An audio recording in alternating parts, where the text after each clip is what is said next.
So after over a year of hostilities and 2 months of relentless bombing Lebanon, a ceasefire agreement has now come into the picture that has reignited some hope of a much-needed respite for the Lebanese civilians. Now remember, more than 1.4 people across Lebanon had been displaced from their homes in this campaign of bombings by the Israelis, and also in Beirut. There were celebrations that were witnessed in parts of Lebanon, and Hezbollah flags were hoisted after the ceasefire came into existence roughly at about 4 a.m. in the wee hours of the morning. But there are questions as to how long this truce may actually even hold.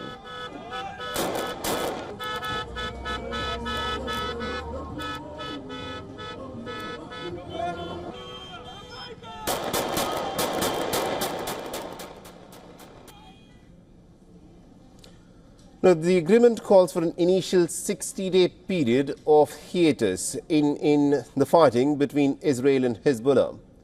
The Hezbollah forces will have to leave their positions in southern Lebanon and will have to retreat northwards towards the Litani River, which is 30 kilometers from the border with the state of Israel.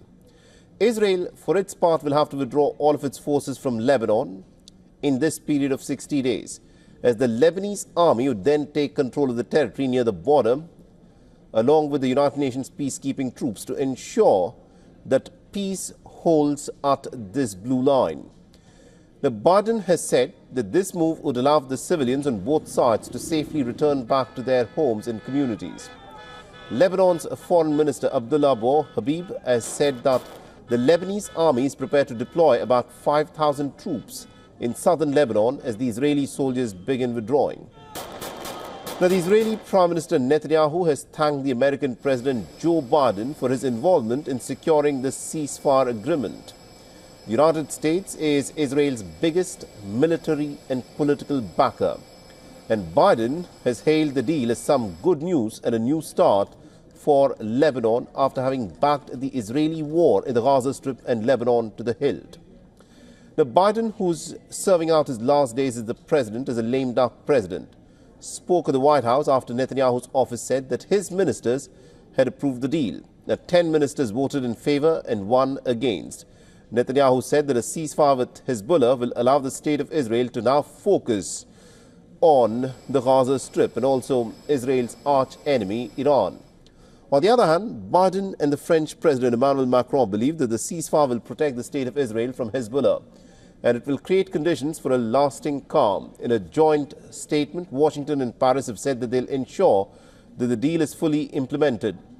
Netanyahu has vowed that Israel will implement a ceasefire deal but will respond forcefully if there is any violation.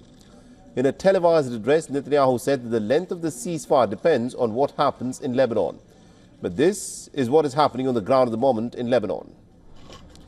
The announcement followed the heaviest days of bombings on Beirut since Israel stepped up its attacks via an air campaign from the last week of September onwards. Now, these bombings included a series of strikes in the city's center, that is in Beirut's center. And just hours ahead of the ceasefire took effect, the Israeli army also ordered for the evacuation of residents in central Beirut and the southern suburbs of the city. So this was just before the ceasefire came into existence. This was the campaign of bombings that was carried out by the Israelis. Hezbollah, meanwhile, has said that it launched drones at sensitive military targets in Tel Aviv in response to the deadly Israeli bombings in Beirut. It's also said that the responsibility for the attacks in northern Israel after the agreement was announced.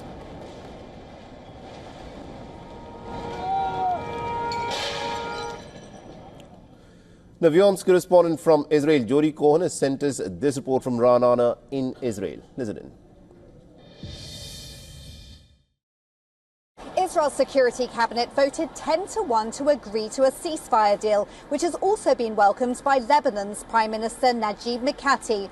Prime Minister Netanyahu suggested that if the Hezbollah terror group breaks the terms of the ceasefire, Israel would be able to respond in compliance with the agreement. He also suggested that the ceasefire with Hezbollah isolates Hamas in Gaza and that pressure on Hamas could now lead to a hostage release deal.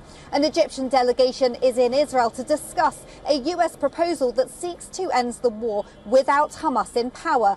And a senior Hamas official has told AFP that Hamas has informed mediators that the group is now ready for a ceasefire. This is Jodie Cohen for WION World is One. For all the latest news, download the WION app and subscribe to our YouTube channel.